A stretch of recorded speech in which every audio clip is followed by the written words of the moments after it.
Syederalun terkait Presiden Jokowi tidak bersalaman dengan Kapolri Jenderal Listio Sigit Prabowo usai upacara HUT ke-77 TNI kemarin, Kepala Sekretariat Presiden Heru Budi Hartono menanggapi perihal tersebut. Heru saat dikonfirmasi pada Rabu 6 Oktober 2022 mengatakan tidak ada penyebab khusus Presiden tidak bersalaman dengan Kapolri usai upacara.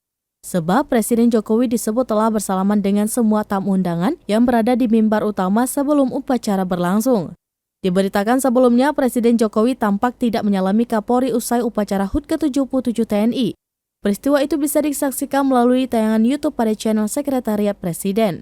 Awalnya, Presiden Jokowi menyalami Panglima TNI Jenderal Andika Perkasa. Andika yang mendapat giliran bersalaman pertama memberikan hormat dan membalas jabatan tangan Presiden. Setelah Andika, Presiden Jokowi tampak mendekati Kapolri dan menyapanya. Tetapi Presiden tidak mengulurkan tangan untuk bersalaman dengan Kapolri. Presiden kemudian menyapa dan bersalaman dengan Kepala Staf Angkatan Darat atau Kasat Jenderal Dudung Abdurrahman. Dudung pun memberi hormat dan membalas jabatan tangan Presiden. Setelahnya, Presiden Jokowi menyapa Kepala Staf TNI Angkatan Udara, Marsikal Fajar Prasetyo beserta istri, lalu bersalaman dengan keduanya.